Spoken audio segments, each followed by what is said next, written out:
Imagine standing at the edge of a vast primordial landscape. The air smells different, earthier, more raw. In the distance, a small group of figures moves cautiously through tall grass. They appear human, but something seems slightly off about their proportions. These aren't modern humans, not quite. Their brow ridges are more pronounced, their posture slightly different.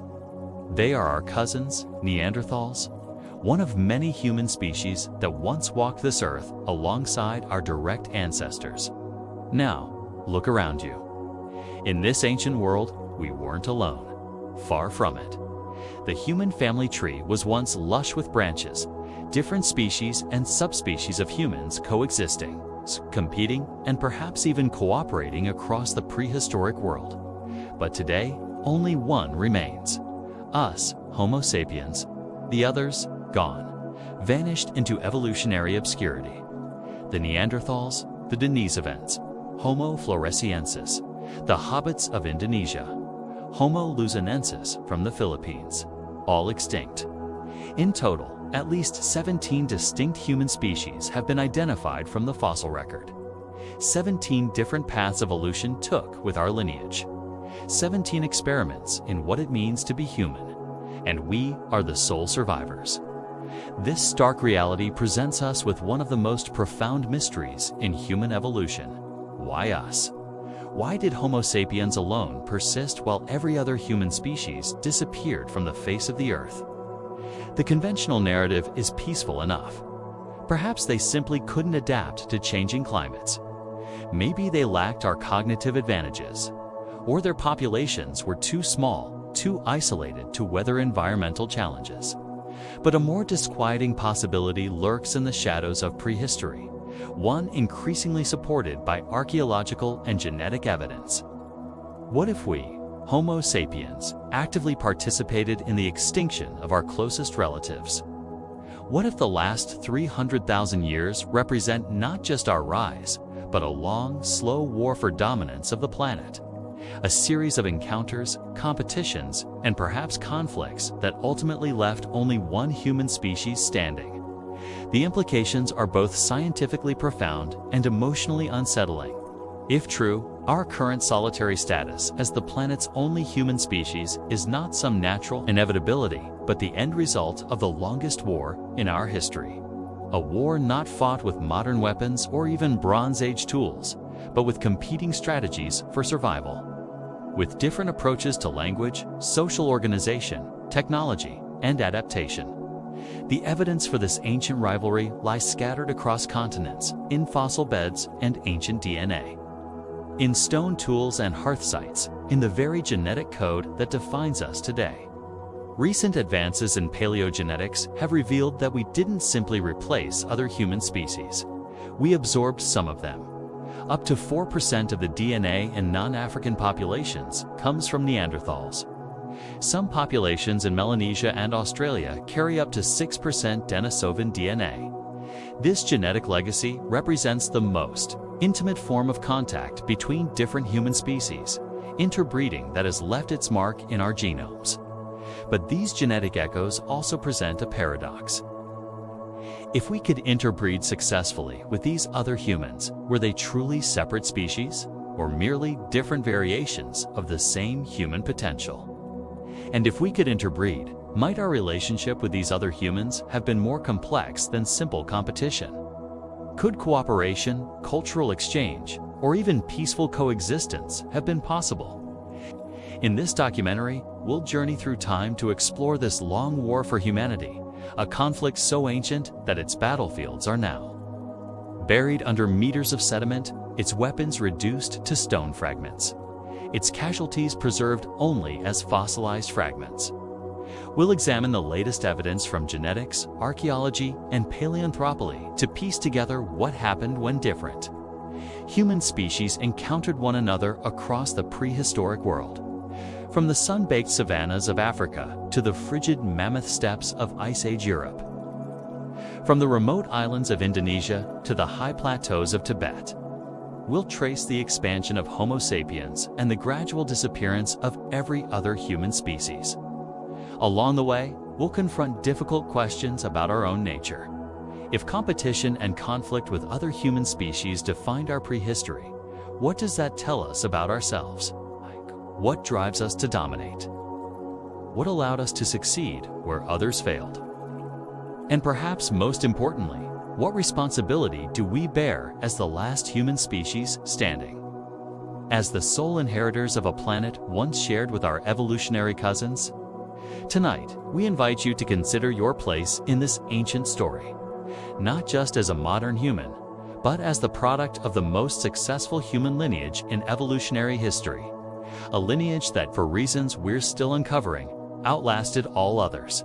This is the story of how we became the last humans on Earth, a tale of survival, competition, adaptation, and perhaps something darker.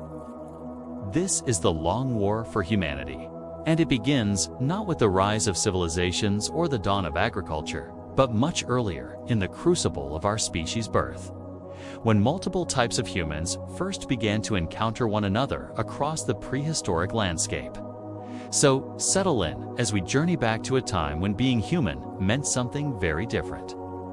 When humanity itself was a diverse experiment with multiple expressions, multiple forms, multiple possibilities. This is the world we've lost, a world of human diversity beyond anything we can imagine today. And somewhere in the story of its loss lies the key to understanding who we truly are. Chapter 2. 17 Paths of Human Potential. The number 17 hangs heavy in the prehistoric record. 17 distinct species of humans that we know of, each representing a unique evolutionary path. A different answer to the question of what it means to be human. These weren't minor variations. They were fundamentally different approaches to the human experiment. From the massive-brained Neanderthals to the tiny Homo floresiensis, standing barely a meter tall, the human family was once wildly diverse. Consider what this means. In an alternate timeline where multiple human species survived, you might share your world with beings both recognizably human and profoundly different. Beings with different cognitive abilities, different social structures, perhaps even different forms of consciousness. The stakes of understanding this lost diversity extend far beyond academic curiosity. If we eliminated our closest relatives, whether directly through violence or indirectly through competition, it reveals something fundamental about our nature and our place in the natural world. It would mean that our current solitary status is not just the product of natural selection, but potentially the result of the first global conquest, a prehistoric imperialism that played out over thousands of generations as Homo sapiens expanded out of Africa. And if this is true, it would force us to reconsider our self-perception as inherently separate from and superior to the natural world. It would place us within a continuum of competition and survival that defines all life on Earth. This reframing matters profoundly for how we understand ourselves. Are we unique because we earned that position through superior adaptation? Or did we simply eliminate the competition, narrowing the scope of what humanity could have become? The fossil record tells us that 2 million years ago, at least 4 human species coexisted in East Africa alone. By 50,000 years ago, that number had dwindled considerably. By 10,000 years ago, we stood alone. What happened during those 2 million years? What processes led to the elimination of every human species except our own? And what might our world look like today if some of those other humans had survived alongside us? These questions strike at the heart of our existence. If we can understand how and why we became the last humans standing, we might gain insight into the forces that continue to shape our behavior, our societies, and our relationship with other species today. The conventional narrative of human evolution presents our rise as inevitable, the natural result of our superior intelligence, our capacity for complex language, our remarkable adaptability. But was it really so straightforward? Consider the Neanderthals. They had larger brains than us. They crafted sophisticated tools, buried their dead with apparent ritual, created art, and survived in harsh Ice Age environments for hundreds of thousands of years. They weren't evolutionary failures. They were a successful human adaptation that persisted far longer than our species has existed so far. Yet, within a few thousand years of our arrival in their territories, they disappeared. Or consider the recently discovered Denisovans, known primarily from DNA extracted from a finger bone in a Siberian cave. We now know they contributed genes for high-altitude adaptation to modern Tibetans and immune system components to Melanesians. These weren't primitive creatures we simply outcompeted. They were sophisticated humans with their own adaptations, their own solutions to environmental challenges. Some solutions so effective that we've incorporated their genetic innovations into our own genome.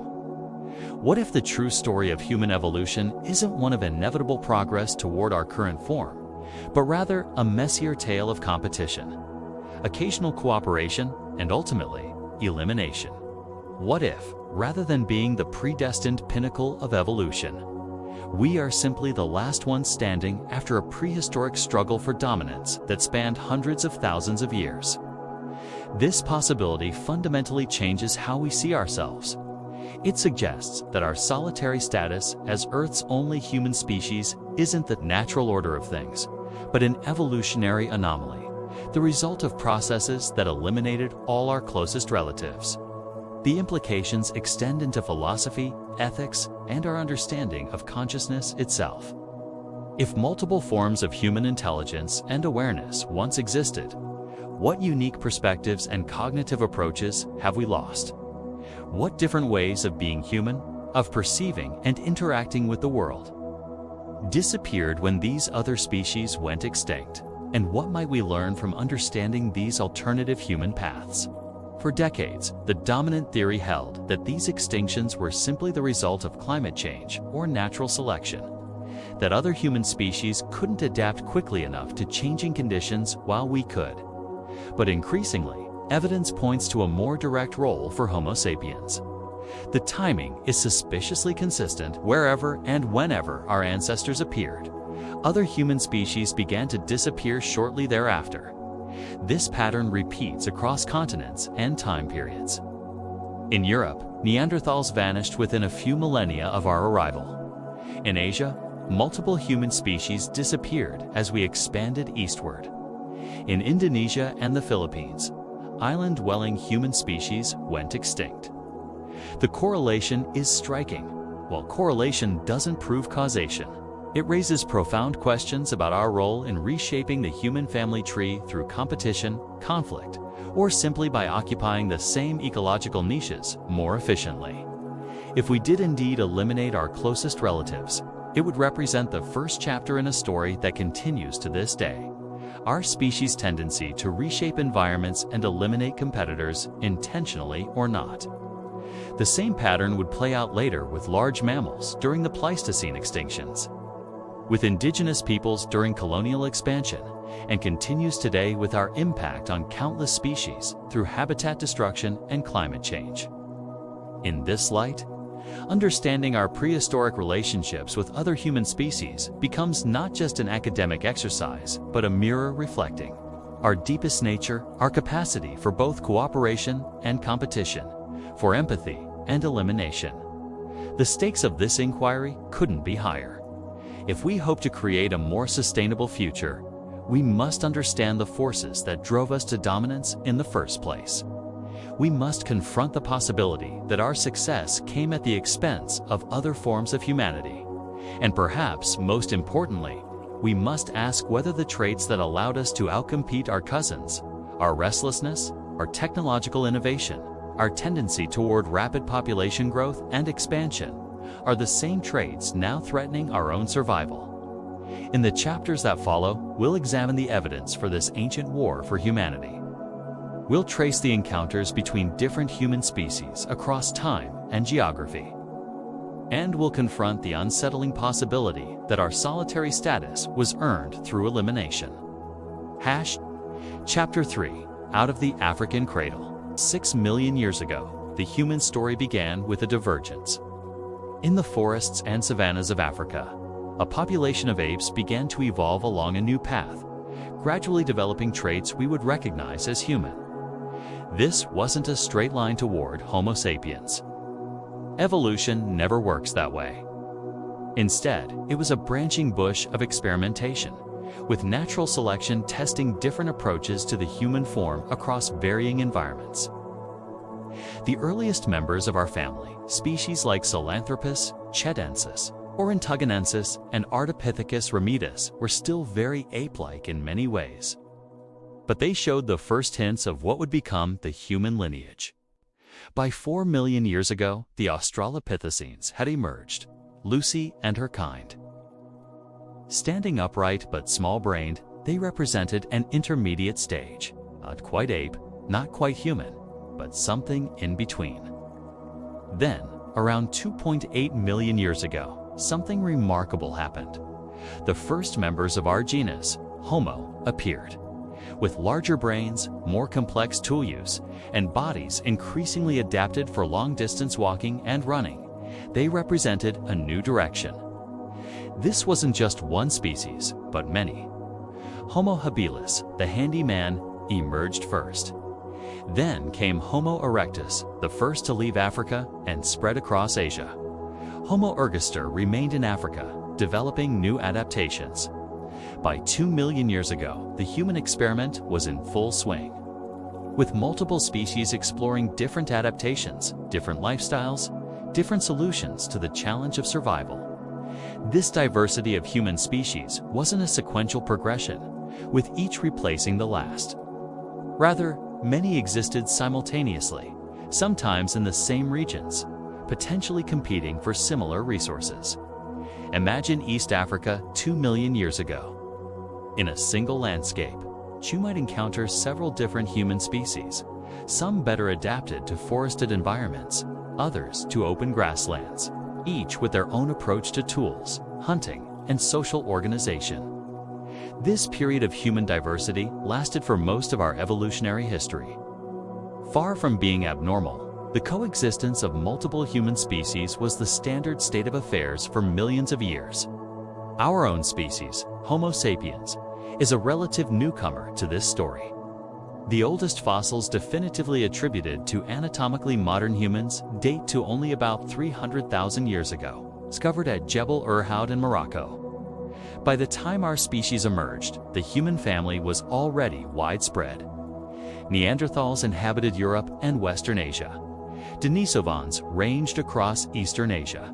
Homo erectus populations persisted in Indonesia. Homo floresiensis lived on isolated islands. The world our ancestors were born into wasn't empty of humans, it was filled with them. Different types of humans had already colonized much of the Old World, adapting to environments ranging from tropical forests to frigid tundra. When our species began to expand beyond Africa around 70,000 years ago, we weren't entering virgin territory. We were moving into landscapes already inhabited by other human species who had been there for hundreds of thousands of years. These other humans weren't simply waiting to be replaced.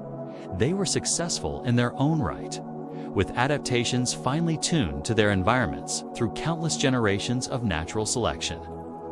Neanderthals, for instance, had already survived multiple ice ages in Europe. Their robust bodies, with shorter limbs and barreled chests, were perfectly adapted to conserving heat in cold environments, an adaptation developed over 400,000 years of European residence.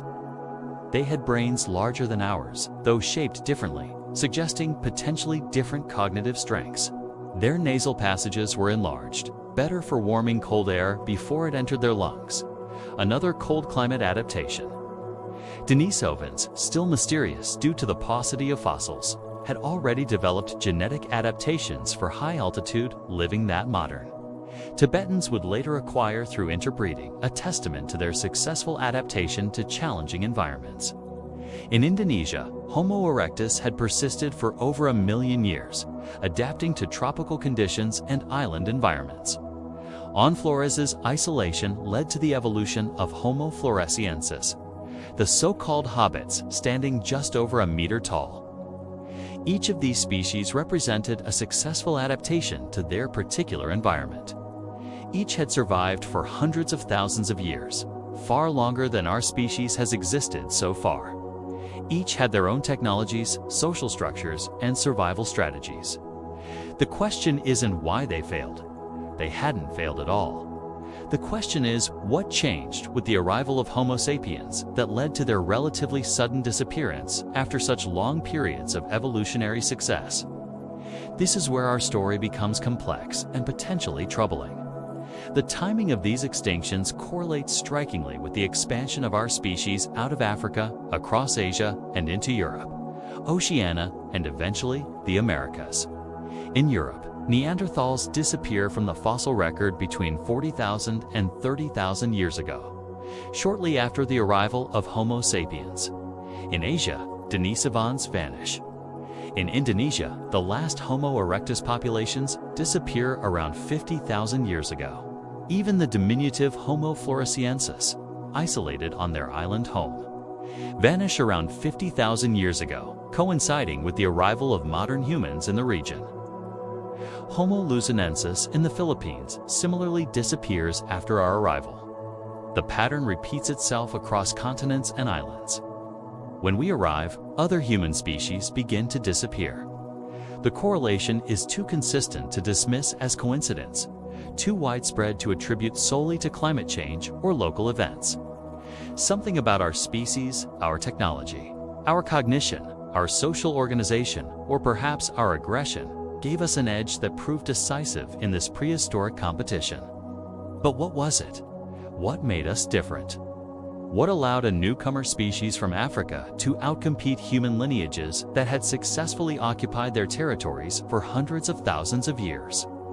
The traditional answer focuses on our superior cognition, our capacity for abstract thought, complex language, symbolic representation, and technological innovation. But recent discoveries have challenged this simple narrative. We now know Neanderthals created cave art, fashioned jewelry, and developed complex tools. They buried their dead with apparent ritual. They controlled fire, crafted adhesives, and hunted large, dangerous prey. They weren't cognitively inferior beings. Genetic evidence suggests they possessed the same version of the FOXP2 gene associated with language in modern humans. Their vocal anatomy was capable of producing the full range of sounds needed for complex speech. So, if not cognition alone, what gave us our edge? Was it our social organization? Our capacity for long-distance trade and alliance building? Our more sophisticated projectile weapons? Or something darker, a greater capacity for organized violence? The answer likely involves multiple factors, but increasingly, evidence points to our unique capacity for rapidly expanding both our population and our territory, a restlessness that drove us to continuously push into new environments, while other human species remained relatively stable in their regions for hundreds of thousands of years. Homo sapiens showed an unprecedented tendency toward growth and expansion, moving quickly across vast distances and adapting to new environments. Chapter 4. First Encounters in Blood and Stone. The Cave of Skull in Israel holds a secret. Here, buried in layers dating to 100,000 years ago, lie the remains of early Homo sapiens, evidence of our species' first tentative expansion beyond Africa.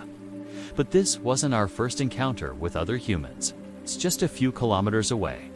At Tabun Cave, Neanderthal remains from the same period have been discovered.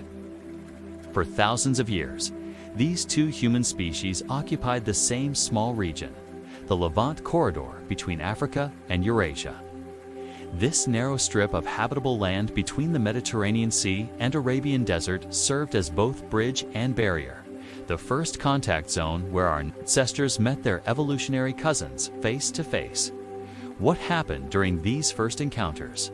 The archaeological record gives us tantalizing clues, but no definitive answers. Both species used similar tools. Both hunted similar prey. Both occupied similar caves and rock shelters. For millennia, they existed in an apparent balance, neither gaining a decisive advantage. Sometimes Neanderthals dominated the region, sometimes Homo sapiens. Climate fluctuations seem to determine which species had the upper hand. This long period of coexistence challenges the notion that our species immediately outcompeted others. In this first contact zone, the advantage wasn't clear. For tens of thousands of years, the outcome remained undecided. But around 50,000 years ago, something changed. Our species began a major expansion out of Africa, moving rapidly across Asia and into Europe. And this time, the outcome would be different. The evidence for what happened next is written in stone and bone, in ancient DNA and archaeological sites across Eurasia. It's a fragmentary record, but consistent patterns emerge that tell a troubling story. Take the site of Manet Cave in Israel. Here, the skull of a Homo sapiens dating to 55,000 years ago reveals the vanguard of this new expansion. Analysis suggests this individual belonged to a population directly ancestral to the humans who would soon colonize Europe. Just a few thousand years later, these humans would enter Neanderthal territory in Europe within approximately 5,000 years of their arrival. A mere moment in evolutionary time, the Neanderthals would be gone completely. What evidence do we have for direct interaction between the species? At El Sidrón Cave in Spain, Neanderthal remains show cut marks consistent with defleshing. While this could represent cannibalism among Neanderthals, it raises disturbing possibilities about interspecies conflict. At Vindija Cave in Croatia, Neanderthal bones dating to around 32,000 years ago, among the last of their kind, show similar cut marks. By this time, Homo sapiens had been in the region for several thousand years. More compelling evidence comes from genetics. When scientists sequenced the Neanderthal genome in 2010, they discovered something remarkable. Many modern humans carry Neanderthal DNA, comprising 1 to 4% of the genome in non-African populations. This genetic evidence proves that the two species didn't just meet. But the pattern of this genetic exchange reveals something important about the nature of these interactions. The flow of genes appears largely unidirectional. Neanderthal DNA entered our genome. But little Homo sapiens DNA appears in late Neanderthal remains. This suggests asymmetrical interactions, not equal partnerships. Furthermore, the Neanderthal genes in our DNA are unevenly distributed. They're notably absent from the X chromosome and underrepresented in genes related to male fertility, a pattern consistent with hybrid male infertility. This suggests that while interbreeding occurred, male hybrids may have been less fertile or even sterile, a common pattern when closely related but distinct species interbreed. Like horses and donkeys producing infertile mules. What does this tell us about the nature of these encounters? The evidence suggests they were complex, not simply warfare, not simply peaceful integration, but something messier, potentially involving both conflict and occasional cooperation. Similar evidence comes from our interactions with Denisovans in Asia. Their genetic signature appears in modern humans from Southeast Asia, Australia, and Oceania, comprising up to 6% of the genome in some indigenous Papuan populations. But like the Neanderthals, the Denisovans themselves disappeared.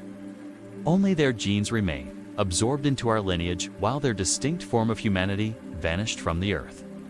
The archaeological record provides further clues. Wherever Homo sapiens expanded, technological innovation accelerated. New hunting weapons appeared, including spear throwers that extended range and power, and eventually bows and arrows.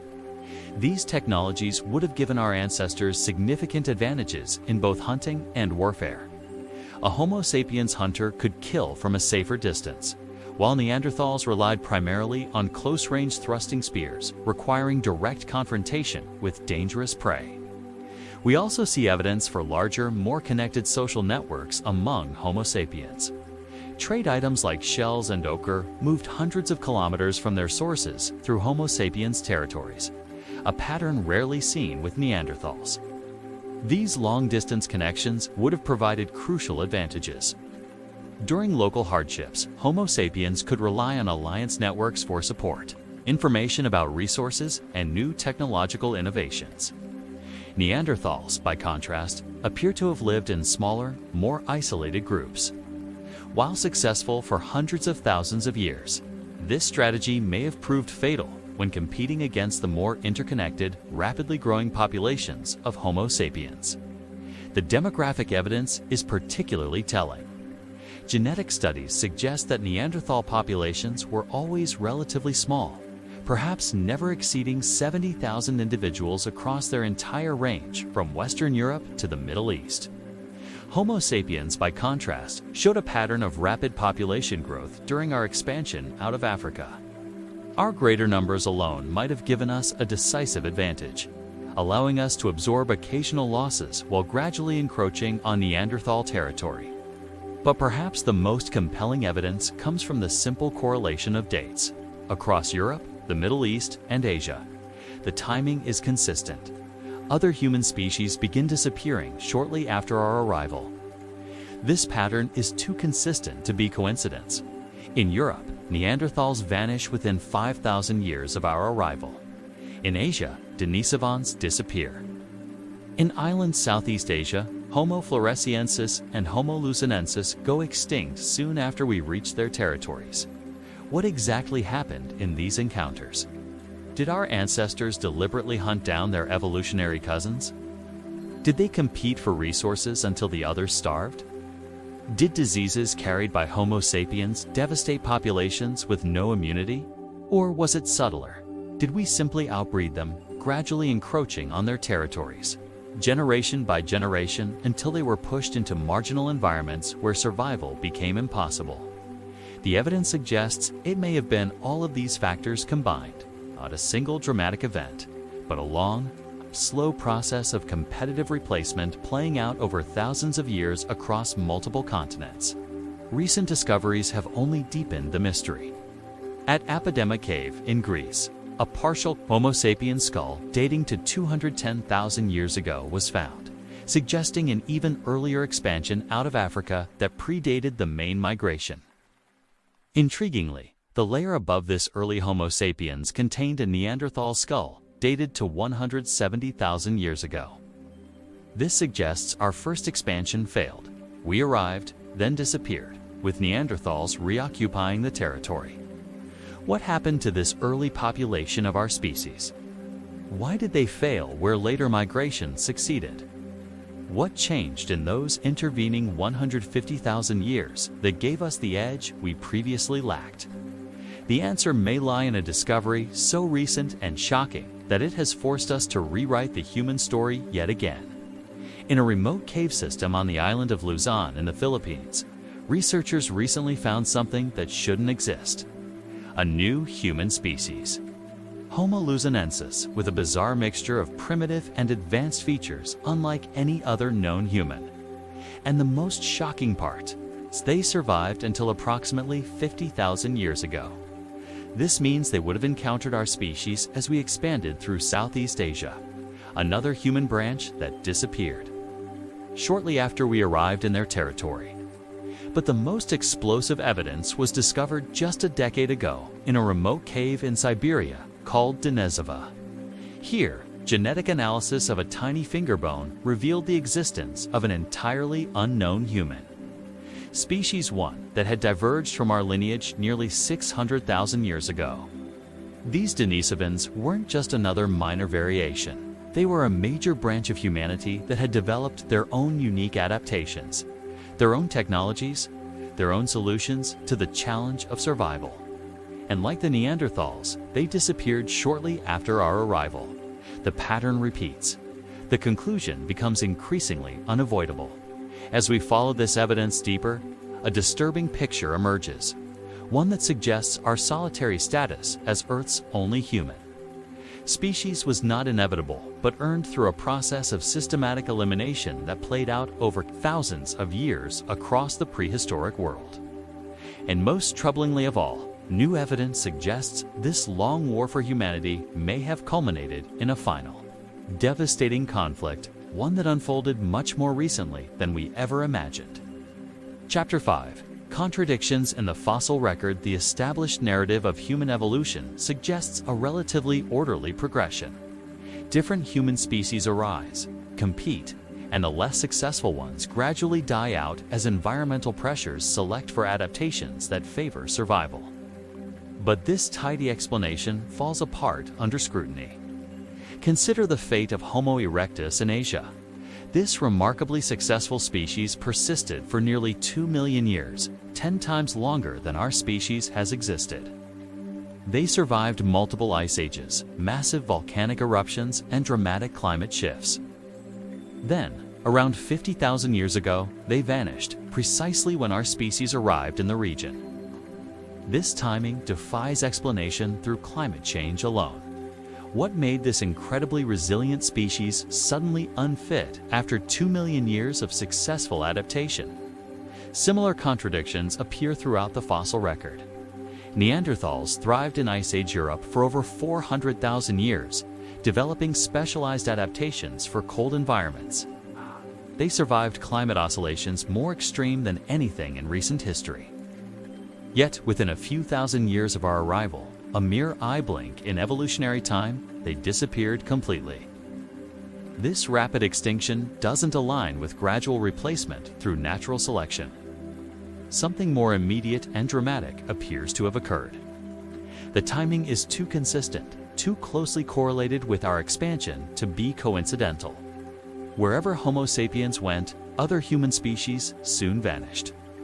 This pattern suggests direct causality, not parallel independent extinctions due to environmental factors. Another contradiction emerges in the genetic record. If we simply outcompeted these other humans through superior adaptation, why do we carry their DNA? The absorption of Neanderthal and Denisovan genes indicates something more complex than straightforward replacement.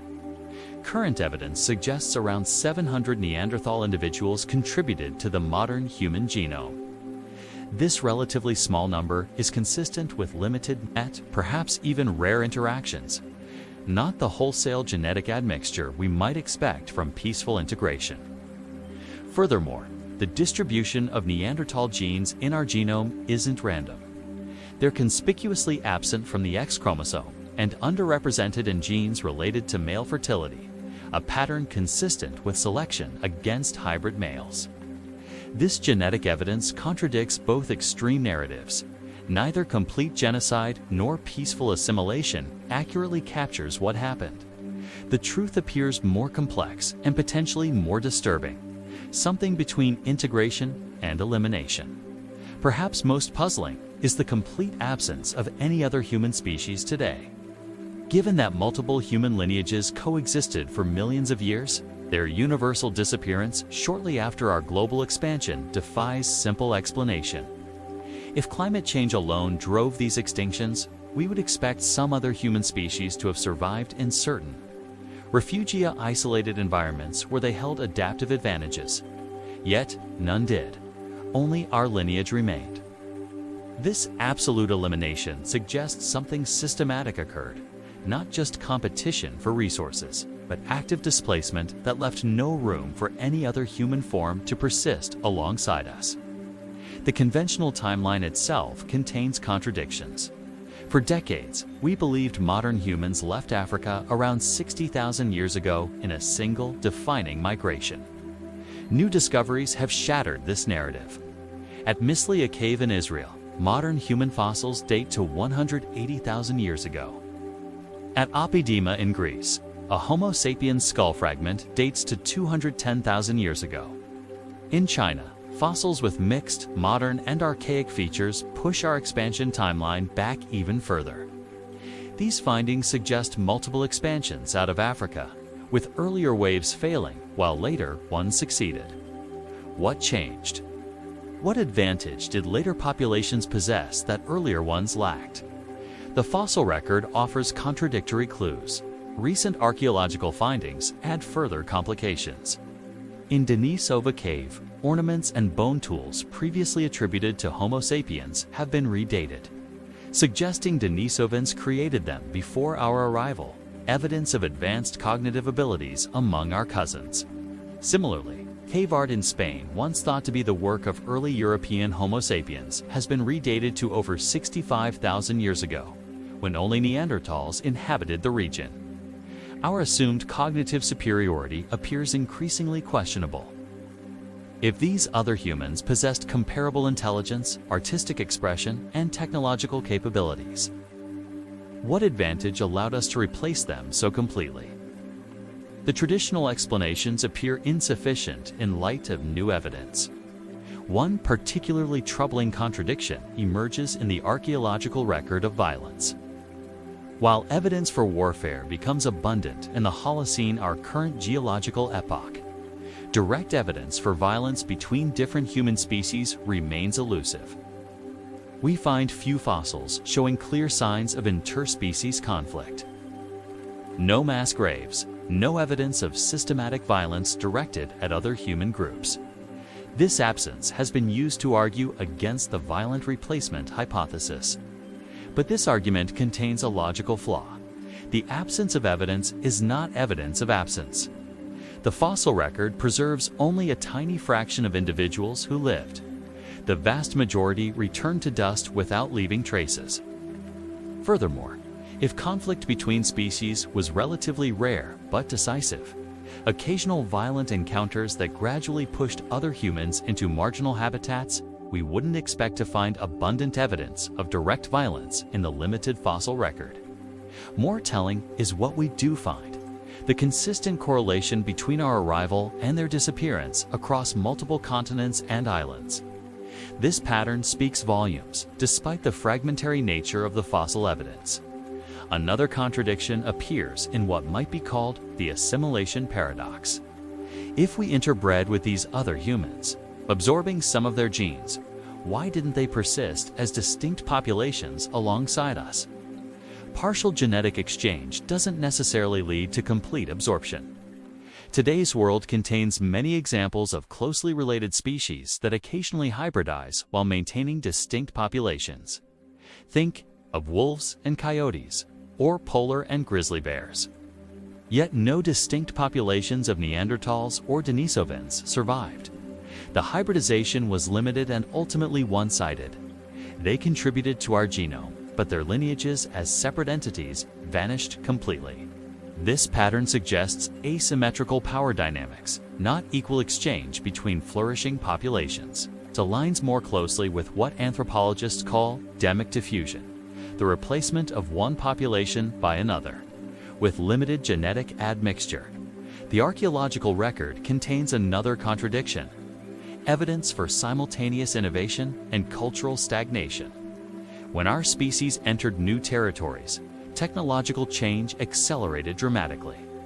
Tool designs diversified, new hunting methods emerged, art flourished.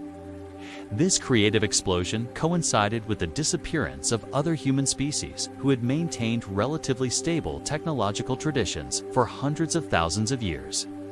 The contrast is striking and difficult to explain through gradual replacement alone. The timing of these extinctions presents its own contradictions.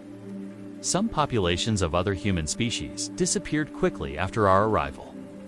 Others persisted for thousands of years in apparent coexistence before finally vanishing. This variable timing suggests complex interactions rather than a simple story of superior adaptation. In some regions, different human species may have occupied different ecological niches, temporarily avoiding direct competition. But the end result was always the same: eventual extinction of all other human forms. This consistency of outcome, despite varying local conditions and timelines, points to some fundamental advantage. Our species possessed an advantage that proved decisive everywhere. Perhaps the most profound contradiction lies in our self-perception. We see ourselves as separate from and superior to nature. Yet the evidence increasingly suggests we rose to dominance through the same competitive processes that drive all evolutionary success stories. If we eliminated our closest relatives, whether directly through violence or indirectly through competition, it reveals continuity with, rather than separation from, the natural world, a troubling thought for a species that often denies its place in nature. Chapter 6. Whispers in folklore and genetic memory. Beyond fossils and stone tools lies another realm of evidence: the collective memory of our species preserved in myths, legends, and folklore. Across cultures, curious patterns emerge in stories about others who were almost, but not quite, human. From the European traditions of trolls, giants, and wild men to the Yeti of the Himalayas. The Ibu Gogo of Indonesia, the Orang Pendek of Sumatra. Every continent holds tales of human-like beings distinct from modern humans. These stories share remarkable consistencies. The beings typically live in marginal habitats, deep forests, mountains, caves. They're described as physically powerful, but technologically primitive. They're often said to steal food, tools, or children from human settlements. Could these widespread myths preserve distant memories of encounters with other human species? The geographical distribution is suggestive. European folklore describes beings resembling Neanderthals. Asian myths align with regions once inhabited by Denisovans. In Flores, Indonesia, where Homo floresiensis fossils were discovered in 2003, local legends tell of the Ibu Gogo, small, hairy humans who lived in caves and stole food. These stories describe beings remarkably similar to the hobbits revealed by archaeology. According to these legends, the Ibu Gogo survived until the arrival of Dutch colonists in the 16th century.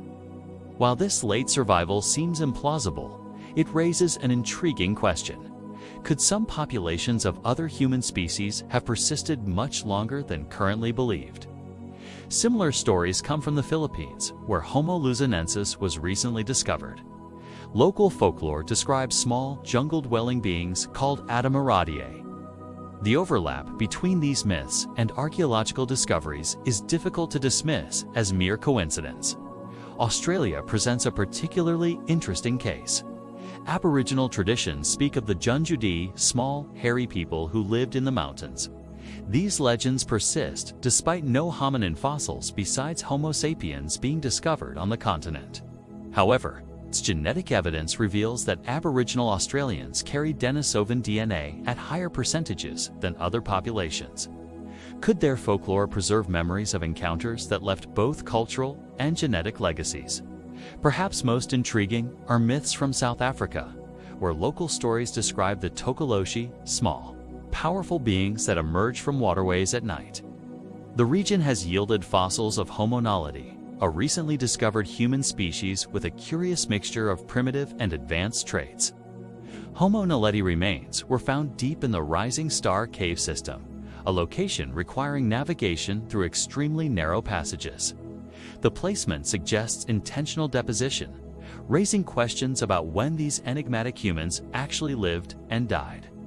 Initially dated to 300,000 years ago, more recent studies suggest some Homo naledi populations may have survived until much more recently, potentially bringing them into contact with early Homo sapiens in the region.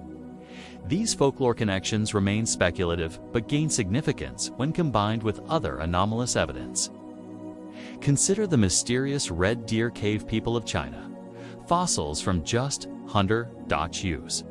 Fossils from just 14,500 to 11,500 years ago, showing an unusual mixture of archaic and modern traits. These remains don't fit neatly into any known human species. They suggest either an unknown human lineage survived in isolation until very recently, or hybrid populations persisted long after the supposed disappearance of other human species. Similar anomalous remains have been found elsewhere. The Iwo Eleru skull from Nigeria, dated to around 13,000 years ago, shows archaic features unexpected in Homo sapiens from this late period, possibly indicating hybridization or a relict population. These scattered findings suggest our replacement of other human species wasn't as complete or straightforward as the conventional narrative suggests. Pockets of archaic humans or hybrid populations may have persisted in isolated regions until relatively recent times. The genetic evidence contains its own anomalies. While most Neanderthal and Denisovan DNA entered our genome before 40,000 years ago, some genetic studies suggest later pulses of admixture, evidence for encounters with relict populations that survived the initial replacement. A 2021 study identified Denisovan DNA entering the human genome in East Asia as recently as 20,000 years ago, long after they supposedly went extinct. This suggests isolated Denisovan populations survived alongside Homo sapiens for tens of thousands of years. Even more startling, genetic analysis of living indigenous Australians has identified DNA that doesn't match any known human species, evidence of interbreeding with yet another unknown hominin that inhabited Southeast Asia until relatively recently. This mysterious ghost population has been identified solely through genetic analysis. Their fossils remain undiscovered, their appearance unknown. Yet their genetic signature persists in living people testimony to encounters in the not-so-distant past. The implications are profound. If multiple human species survived until the late Pleistocene or even early Holocene, the timeline of our solitary status shrinks dramatically. We may have been the only human species for a much shorter time than previously believed. This compressed timeline raises disturbing questions about how and why these final populations disappeared, and whether cultural memories of these last encounters might be preserved in folklore about wild people and forest spirits. Other anomalous evidence emerges from unexpected sources. The Rongwai site in China yielded stone tools dated to just 8,000 to 15,000 years ago that resembled Neanderthal technology rather than contemporaneous Homo sapiens tools, suggesting late surviving archaic populations. In the Philippines, evidence for butchered rhinoceros bones dates to 700,000 years ago, long before Homo sapiens arrived in the region. No hominin fossils were found, leaving the identity of these ancient hunters a mystery that challenges established timelines. Perhaps most controversial are claims of recent Neanderthal artifacts. In 2021, researchers identified what they believed to be Neanderthal stone tools in a layer dated to 24,000 years ago at Bazovia in the Russian Arctic to 15,000 years after their supposed extinction. While many archaeologists remain skeptical of these late dates, the findings align with a growing body of evidence suggesting at least some archaic human populations survived much longer than traditionally believed, possibly in isolated refuges. Ancient DNA continues to reveal surprises.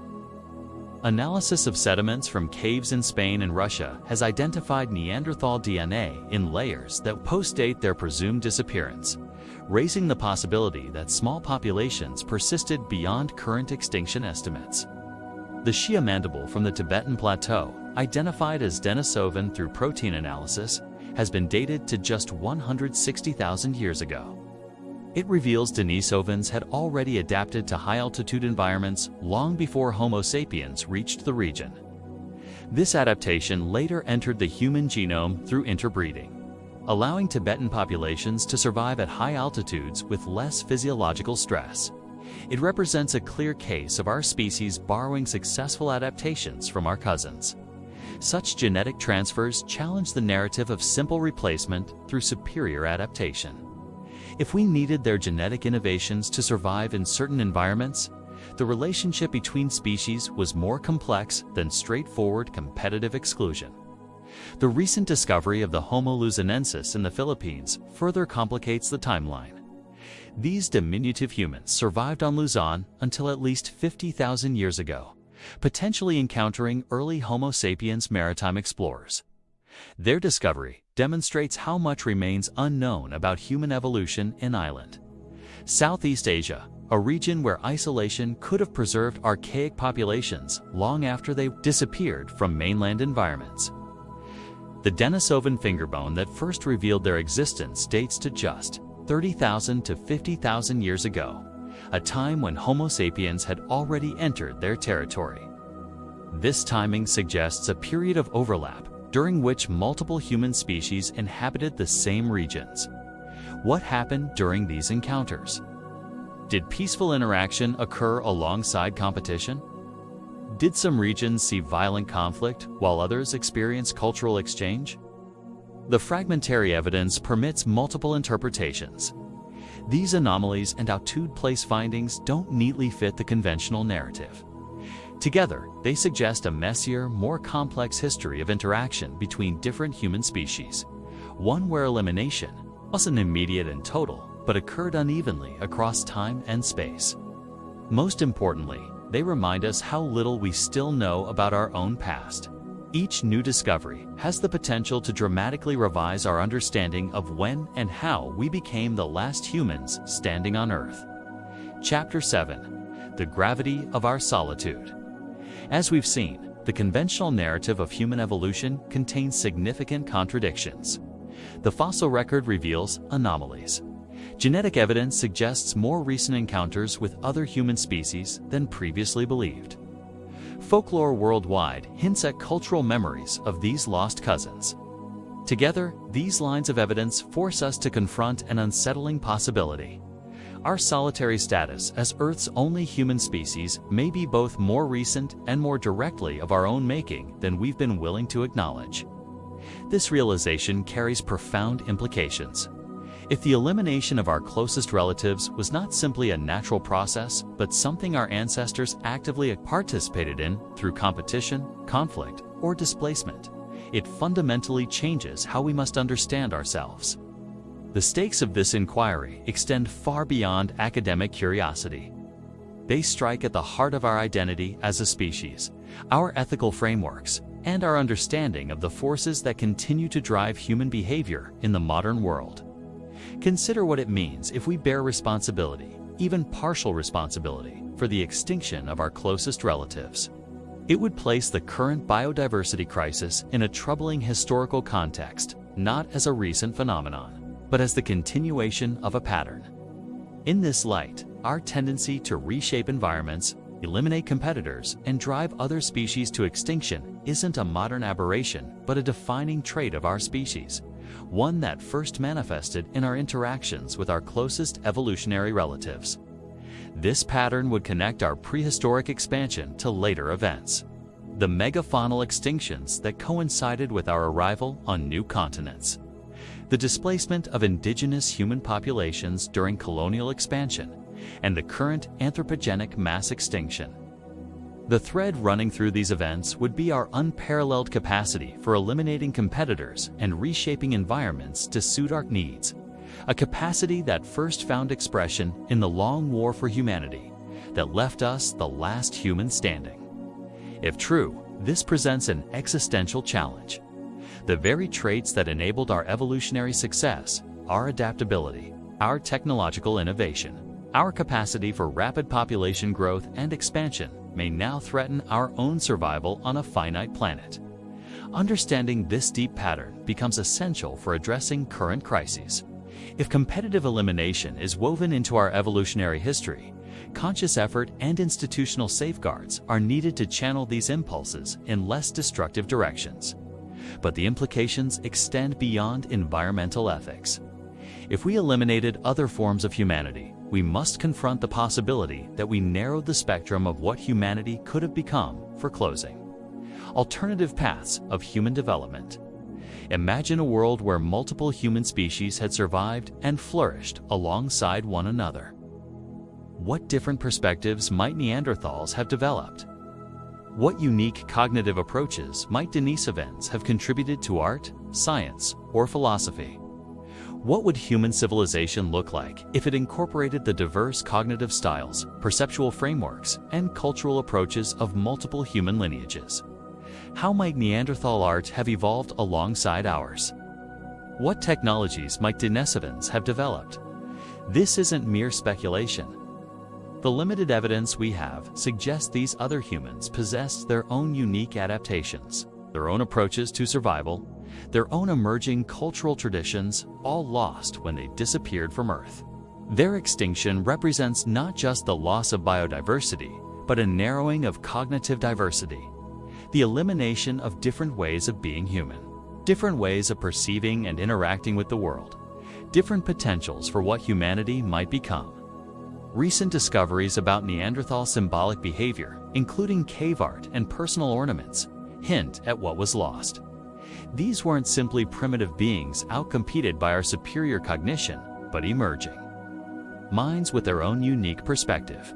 Similarly, the discovery that Denisovans contributed genetic adaptations for high-altitude living to modern Tibetans suggests they possessed valuable innovations our species later borrowed. What other adaptations and insights might they have developed given more time? This narrowing of human diversity may have significant consequences for our development as a species. By eliminating our closest relatives, did we also eliminate valuable cognitive diversity that might have contributed to our collective growth and resilience? Does our current environmental crisis partly stem from the homogeneity of our approach? A single human perspective operating at global scale, without the moderating influence of alternative human viewpoints. The question is speculative, but worth considering. The evidence we've examined suggests our interactions with other human species were complex, sometimes peaceful enough to allow interbreeding, sometimes competitive enough to result in their extinction. This complexity reflects our dual nature. We are capable of both remarkable cooperation and devastating conflict, of both empathy toward those we perceive as similar and aggression toward those we view as different. These contradictory tendencies continue to shape human societies today. Our capacity for in-group cooperation coupled with out-group competition may have given us a decisive advantage in prehistoric encounters with other human species. The same pattern manifests today in nationalism, racism, and other forms of group-based discrimination. Understanding that these tendencies have deep evolutionary roots doesn't excuse them, but helps explain their persistence despite our conscious rejection of such divisions. They reflect ancient adaptations that once promoted group survival in a multi-species human world. The stakes of confronting this history grow even higher when we consider the future.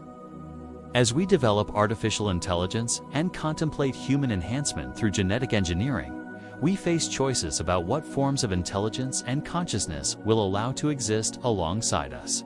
Will we repeat ancient patterns, eliminating or subjugating forms of intelligence that differ from our own? Or can we learn from our species' history to embrace diversity of cognition and consciousness, whether artificial or biological? The answers depend partly on how honestly we confront our past. If we continue to view ourselves as inherently separate from and superior to nature, as beings who rose to dominance through our unique virtue rather than through the same competitive processes that drive all evolution, we risk repeating ancient mistakes on new technological frontiers.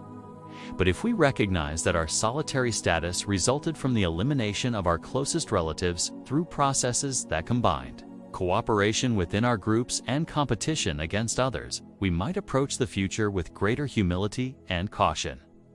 The genetic evidence presents another profound implication. The Neanderthal and Denisovan DNA within us means we are, in a very real sense, carrying the legacy of the species we replaced. Their extinction wasn't complete fragments of their genetic heritage live on in us. This biological reality connects us directly to these lost humans. They are not merely distant evolutionary cousins, but literal ancestors whose genes continue to influence our biology today, affecting everything from our immune systems to our sleep patterns. Their genetic contributions include adaptations crucial for our survival, immune system components from Neanderthals, high-altitude adaptations from Denisovans. We didn't simply eliminate our cousins, we absorbed some of their most useful innovations. This pattern of elimination and absorption raises profound questions about how we understand human identity. Are we truly a single species with a unified heritage, or are we walking composites, living museums of now extinct human lineages? The answer appears to be both. While we are predominantly Homo sapiens, our genomes contain the echoes of multiple human species, a biological testament. Two ancient encounters that were evidently intimate enough for genetic exchange, but ultimately ended in their extinction. Recent research suggests these genetic contributions weren't random. We retained genes that provided adaptive advantages while selectively eliminating those that caused problems in hybrids, a process that may have taken thousands of years of natural selection. This selective absorption presents a powerful metaphor for human development more broadly. Throughout our history, we have encountered different cultures, technologies, and ideas, absorbing what we find useful while often eliminating the sources. from ancient conquests that appropriated the innovations of vanquished peoples to modern cultural assimilation that extracts valuable elements.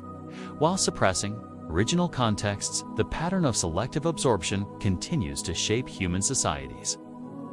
As we've expanded our evidence beyond fossils and stone tools to include genetics, archaeology, and even folklore, a more complex picture emerges of how we became the last humans standing.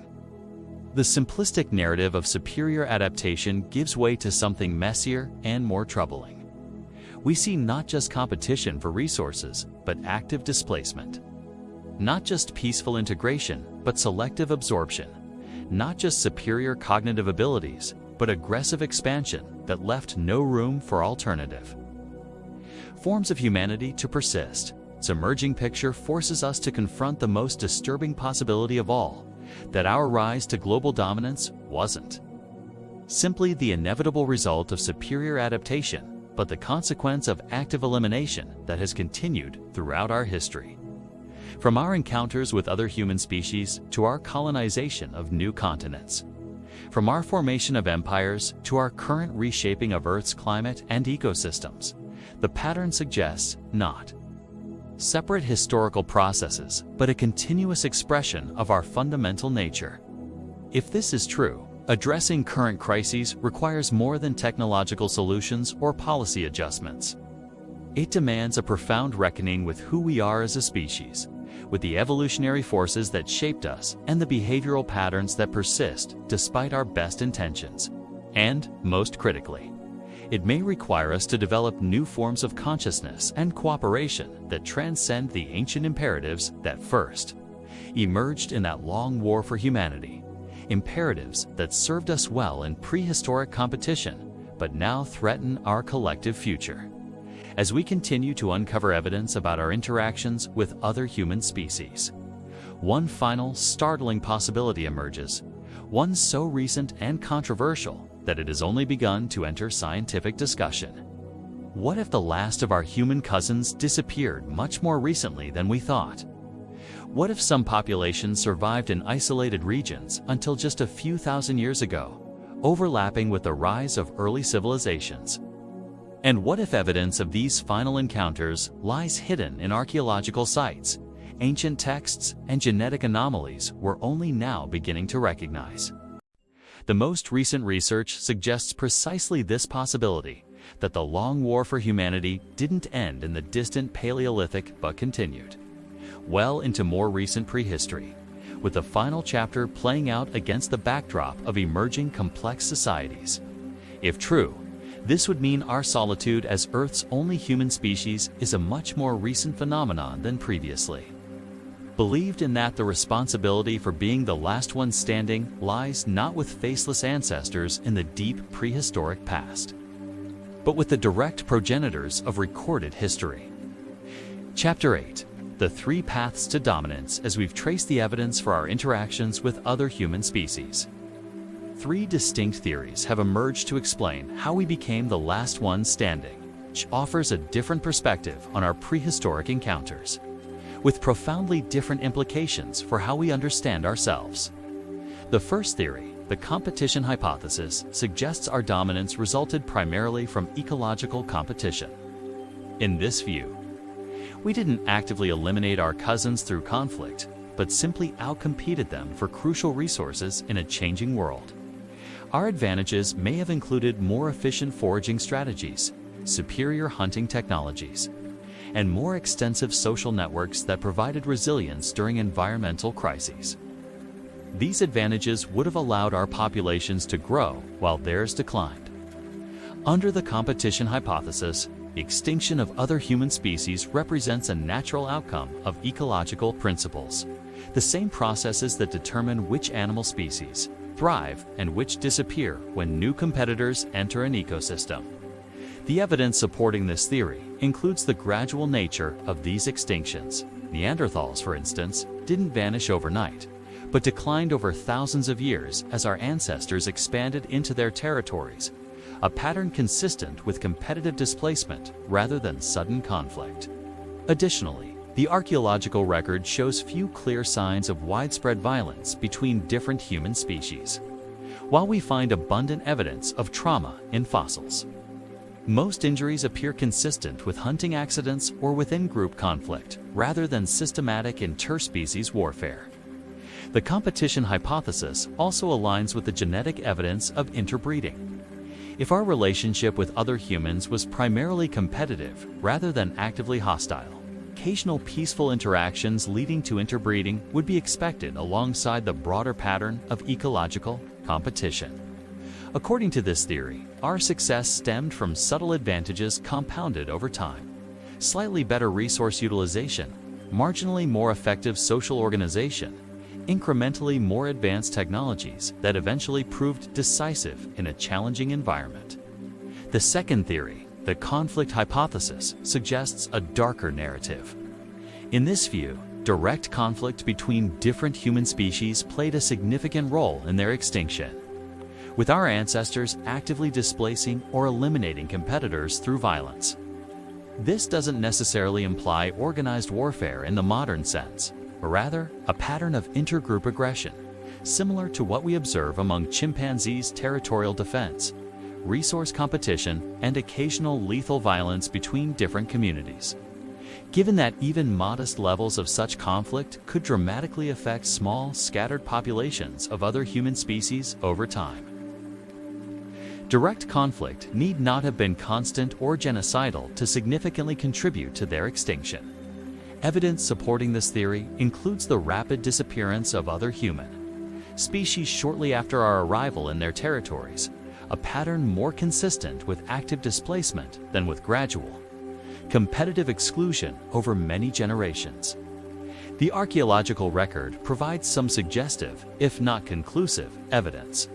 At several Neanderthal sites, researchers have identified cut marks on bones consistent with defleshing, possible evidence of violent encounters, though alternative explanations exist. More compelling is the pattern observed in modern human interactions across recorded history. From tribal conflicts to colonial expansion, our species has repeatedly demonstrated a tendency to displace, subjugate, or eliminate competing groups through both direct and indirect violence. If this behavioral pattern has deep evolutionary roots, it may have first manifested in our interactions with other human species, making conflict a significant factor in their eventual extinction and our emergence as the last humans standing. The third theory, the complexity hypothesis, suggests neither pure competition nor direct conflict fully explains the pattern. Instead, it proposes a complex interplay of factors, including ecological competition, occasional conflict, disease transmission, and demographic dynamics. In this view, our ancestors didn't simply outcompete other humans through superior adaptations, nor did they systematically eliminate them through violence. Rather, multiple factors combined to create conditions in which other human populations gradually declined while ours expanded. These factors might have included our greater population density, which provided advantages in resource competition, our more extensive social networks, which facilitated technological diffusion and provided support during crises, and our greater mobility, which allowed more flexible responses to environmental changes. Additionally, disease may have played a crucial role. When different populations with separate disease histories come into contact, devastating epidemics often result. As our ancestors expanded globally, they may have carried pathogens to which other human species had no immunity. The complexity hypothesis also considers demographic factors. If interbreeding between species produced hybrids with reduced fertility, as the genetic evidence suggests, this reproductive interference could have accelerated the decline of already vulnerable populations. This theory finds support in the uneven pattern of extinction. Some populations disappeared quickly after our arrival, while others persisted for thousands of years in apparent coexistence, a pattern suggesting complex interactions rather than simple replacement through either competition or conflict. The genetic evidence similarly points to complexity. The limited gene flow from Neanderthals and Denisovans into our genome, coupled with evidence of selection against certain hybrid combinations, suggests neither complete isolation nor wholesale assimilation, but something in between. Perhaps most compelling is the observation that similar patterns have played out repeatedly throughout human history when different. Populations come into contact, a complex mix of competition, occasional conflict, interbreeding, cultural exchange, and eventual absorption or displacement of one group by another. Of these three theories, the complexity hypothesis best accommodates the full range of available evidence. It acknowledges that our emergence as the last human species likely involved elements of both competition and conflict, alongside other factors including disease, demographic dynamics, and climate change. This complexity doesn't diminish our responsibility. If anything, it deepens it by revealing how multiple aspects of our nature, our adaptability, our technological innovation, our social cohesion, and yes, our capacity for both cooperation and conflict combine to eliminate all alternative forms of humanity. Understanding these complex dynamics becomes crucial as we face current challenges. The same interplay of factors that drove the extinction of our evolutionary cousins continues to shape human interactions. Today, from cultural assimilation to economic displacement, from environmental transformation to technological disruption, if the pattern that left us the last human standing continues to influence modern human behavior, conscious awareness of these deep-seated tendencies becomes essential for developing ethical frameworks and institutional structures that channel them in less destructive directions. As we weigh these competing theories, we must confront a sobering possibility that each contains elements of truth, reflecting different aspects of our complex nature. We are simultaneously cooperative and competitive, empathetic and aggressive, capable of both remarkable inclusion and devastating exclusion. These contradictory tendencies likely shaped our interactions with other human species just as they continue to shape our interactions with each other today. The question isn't which single factor led to our dominance, but how these various aspects of our nature combine to produce our current solitary status.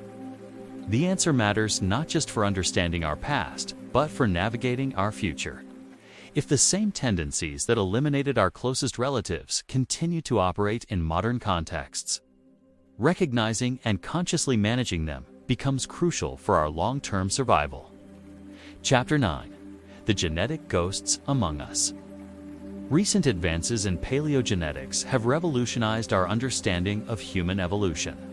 Where once we relied solely on fossil morphology and stone tools, we can now extract and analyze ancient DNA, revealing previously invisible connections and interactions between different human lineages. This new science has produced startling discoveries. In 2010, the first Neanderthal genome was sequenced, revealing that non-African humans carry 1 to 4% Neanderthal DNA. This definitively proved interbreeding occurred, a question that had been debated for decades. Shortly afterward, analysis of a finger bone from Denisova cave identified an entirely unknown human species. The Denisovans were discovered not through fossils, but through their genetic signature. A ghost lineage whose existence was confirmed before we had even identified their physical characteristics. Further genetic studies revealed Denisovan DNA in modern Melanesians and Australian Aboriginals at levels up to 6% higher than the Neanderthal contribution to any modern population.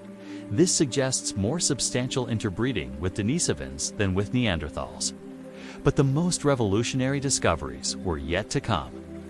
As genetic analysis techniques improved, researchers began identifying DNA in modern humans that matched neither Neanderthals nor Denisovans, evidence of interbreeding with additional still unidentified human species. A 2019 study found signatures of an unknown human species in the genomes of West African populations, a ghost population that diverged from the ancestors of Neanderthals and modern humans before they separated from each other. Another study identified DNA in modern Melanesians that appears to come from yet another unknown archaic human, distinct from both Neanderthals and Denisovans. This mysterious lineage has been dubbed EH2, or Extinct Hominid 2. In 2021, researchers analyzing indigenous Australian genomes found evidence of DNA from a previously unknown human species that split from our lineage roughly 1.5 million years ago. Despite this ancient divergence, they contributed genes to modern humans through interbreeding. These discoveries reveal a profound paradox. The species we apparently replaced still live on inside us. Their extinction wasn't complete. Fragments of their genetic heritage persist in our DNA, influencing our biology in ways we're only beginning to understand.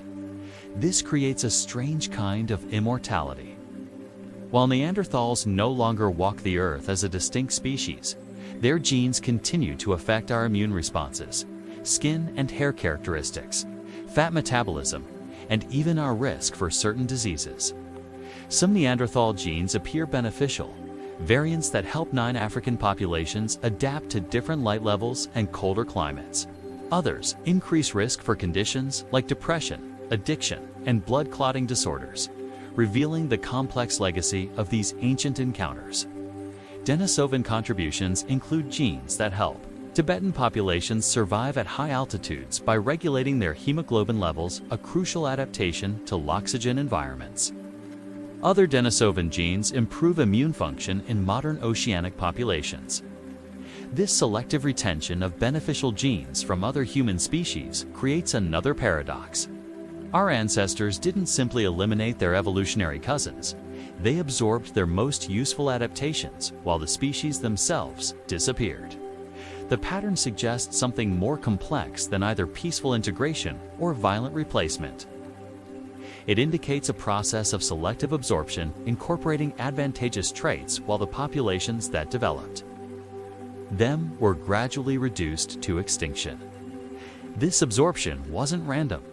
Genetic studies reveal strong selection against certain combinations, particularly genes on the X chromosome and those related to male fertility. This pattern is consistent with what geneticists call hybrid incompatibility. When closely related but distinct species interbreed, the resulting hybrids often face reproductive challenges. The most common pattern is reduced fertility in hybrid males, precisely what the genetic evidence suggests occurred in human Neanderthal and human Denisovan hybrids. This creates yet another paradox. If hybrids between different human species faced reproductive challenges, how did any Neanderthal or Denisovan DNA enter our genome at all? The answer reveals something important about the nature of these ancient encounters. For gene transfer to occur despite hybrid fertility issues, interbreeding must have been recurring, not a one-time event, but a pattern of interaction that persisted over many generations. This suggests prolonged contact between populations, not brief encounters. Furthermore, the direction of gene flow appears primarily one way from other human species into Homo sapiens, with little evidence for our genes entering late Neanderthal or Denisovan genomes. This asymmetry suggests unequal demographic dynamics during these interactions. The most likely scenario involves small numbers of Neanderthal or Denisovan individuals being absorbed into much larger Homo sapiens populations, a process anthropologists call demic diffusion, where one population gradually absorbs another through interbreeding and cultural assimilation. This pattern has played out repeatedly in recorded human history, from the absorption of indigenous European groups by expanding Indo-European populations to the genetic legacy of Genghis Khan across Asia. Our prehistoric interactions may have followed similar dynamics. Even more remarkable is the timing of these genetic exchanges. While most Neanderthal and Denisovan DNA entered our genome during early encounters 50,000 to 60,000 years ago, some studies suggest later pulses of admixture, evidence that relict populations survived much longer than previously thought. A 2021 analysis identified Denisovan DNA entering the human genome in East Asia as recently as 20,000 years ago, roughly 30,000 years after their presumed extinction. This suggests isolated populations survived alongside Homo sapiens for tens of thousands of years. Similarly, certain Neanderthal gene variants appear to have entered the human genome more recently than expected, potentially indicating late surviving populations that persisted in refugia, like the Iberian Peninsula or the Caucasus Mountains. These genetic revelations create a fundamental paradox. if other human species survived so much longer than previously believed, potentially into time periods. Approaching recorded history, why do we have no clear cultural memory of these encounters? Or do we? As we've seen, folklore worldwide contains references to others who were almost, but not quite, human. These traditions might preserve distant memories of encounters with the last survivors of other human lineages. The genetic evidence forces us to reconsider our timeline, rather than a swift replacement occurring in deep prehistory. Our emergence as the last human species may represent a much longer, more complex process, one that continued almost to the threshold of recorded history. This extended timeline brings our responsibility into sharper focus. The elimination of our closest relatives wasn't just something that happened in the distant evolutionary past, but a process that continued as our ancestors developed increasingly complex societies. The most radical implication comes from our oldest written texts. Several ancient civilizations recorded encounters with beings described as neither fully human nor animal, entities that occupied an ambiguous position between humanity and other creatures. From Mesopotamian references to wild men of the mountains to ancient Chinese accounts of hairy people in remote regions. These texts contain descriptions that eerily parallel what we might expect from encounters with relict populations of other human species. While scholars have traditionally interpreted these as mythological constructs or descriptions of unfamiliar human groups, the genetic evidence for late surviving archaic populations raises an extraordinary possibility. These texts might preserve actual encounters with the last of our human cousins. This controversial hypothesis remains speculative, but it aligns with both the genetic evidence for recent admixture and the global pattern of folklore describing near-human others.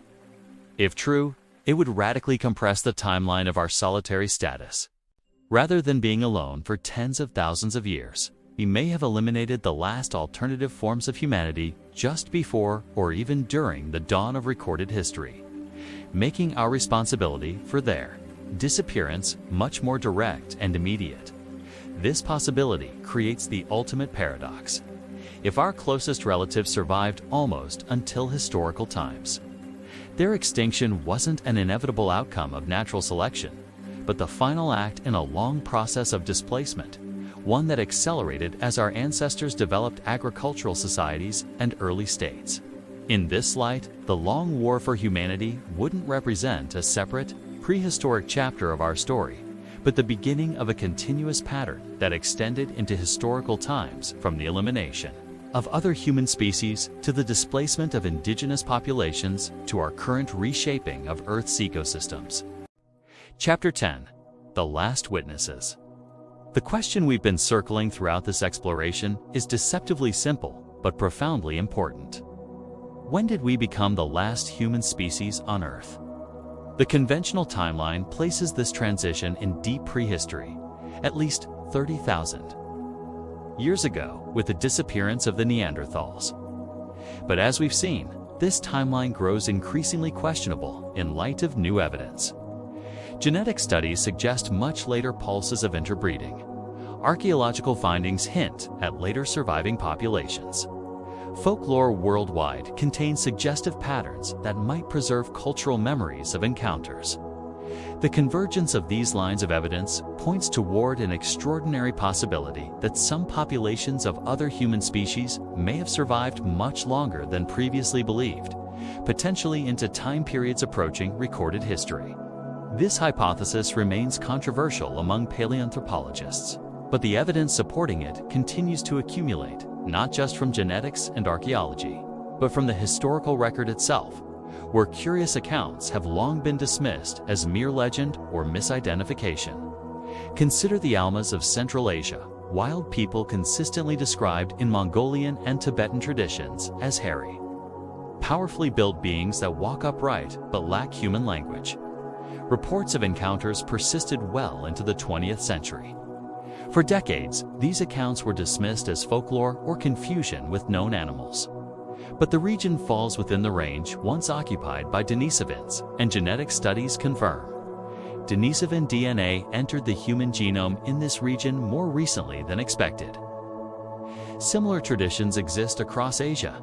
The Yurun of China, the Ngjoe Rung of Vietnam, the Orang Pendek of Sumatra, all describe beings that appear intermediate between humans and other primates, precisely what we might expect from relict populations of other human species. In 1938, a Chinese scientist named Wang Tezhen examined what locals claimed was an Yurun corpse in Gansu province. He described it as resembling a human, but with significant anatomical differences. His notes and samples were lost during the Chinese Civil War. In North America, where no archaic human fossils have been confirmed, indigenous traditions nonetheless describe wild people of the mountains and forests. Given that humans reached the Americas relatively recently in evolutionary terms, such traditions were assumed to be purely mythological. But recent genetic studies have identified DNA in some indigenous American populations that doesn't match known patterns from either Neanderthals or Denisovans, raising the possibility of contact with an unknown human lineage that reached the Americas before modern humans. The most compelling historical accounts come from the margins of ancient civilizations, places where expanding agricultural societies encountered environments still capable of harboring isolated populations of other human species.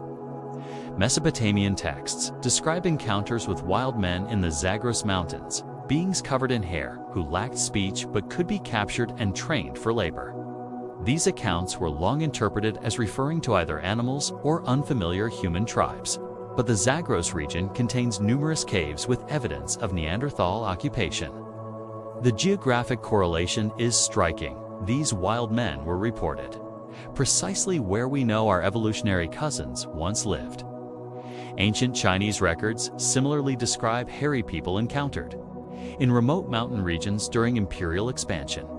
The Tang Dynasty official Li Yanshu recorded capturing such beings in the 8th century CE, an extraordinarily late date if these represented archaic humans.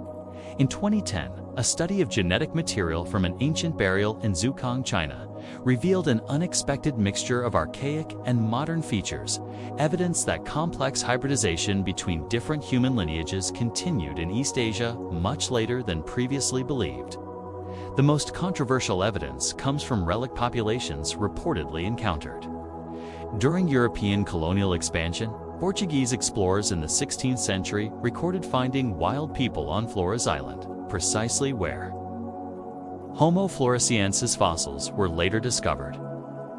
Dutch colonial records from the 17th century similarly mention capturing small, hairy forest people on Flores who stole food and tools. Descriptions remarkably similar to both the archaeological evidence for Homo floresiensis and local folklore about the Ibu Gogo.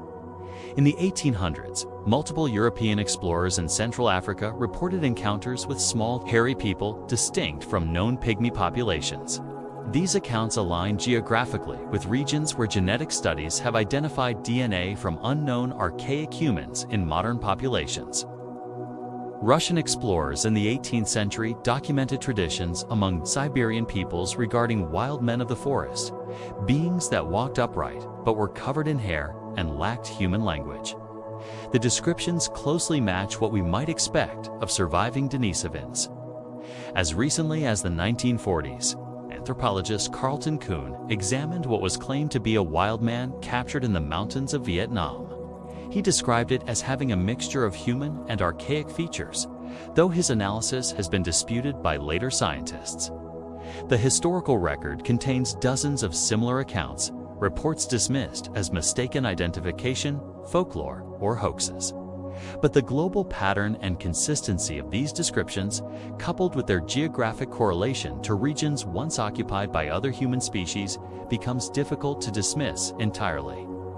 If even a small fraction of these historical accounts contain elements of truth, the implications are profound. Rather than becoming the last human species in deep prehistory, we may have eliminated our closest relatives much more recently, potentially within the last few thousand years. This compression of the timeline transforms how we must understand our solitary status. It wouldn't represent the inevitable outcome of natural selection operating over evolutionary timescales, but the end result of a process that accelerated dramatically with the development of agricultural civilizations. As our ancestors cleared forests for farming, established trade networks, and expanded into previously marginal environments, they would have encountered any remaining populations of other human species. Isolated groups already reduced to relic status in remote refuges, given the consistent pattern of human expansion throughout recorded history. These encounters would likely have ended in one of three ways: assimilation through interbreeding, displacement to even more marginal territories, or extinction through competition, conflict, or introduced disease. The genetic evidence confirms at least some assimilation occurred, with archaic DNA entering our genome at various points. But the end result was still the same: the disappearance of all other human forms, leaving only their genes as evidence they ever existed. This revised timeline aligns with broader patterns in human history. The development of agriculture around 12,000 years ago triggered a fundamental shift in our relationship with the natural world, from participants in ecosystems to dominant reshaping forces. The same process that eliminated competing human species accelerated with agriculture. Expansion into new territories, transformation of landscapes, displacement or elimination of competitors, dramatic population growth, and increasing technological advantage. From this perspective, the long war for humanity represents not a separate prehistoric chapter, but the beginning of a continuous pattern that extends to the present day, from the elimination of other human species to the displacement of indigenous populations to our current impact on biodiversity.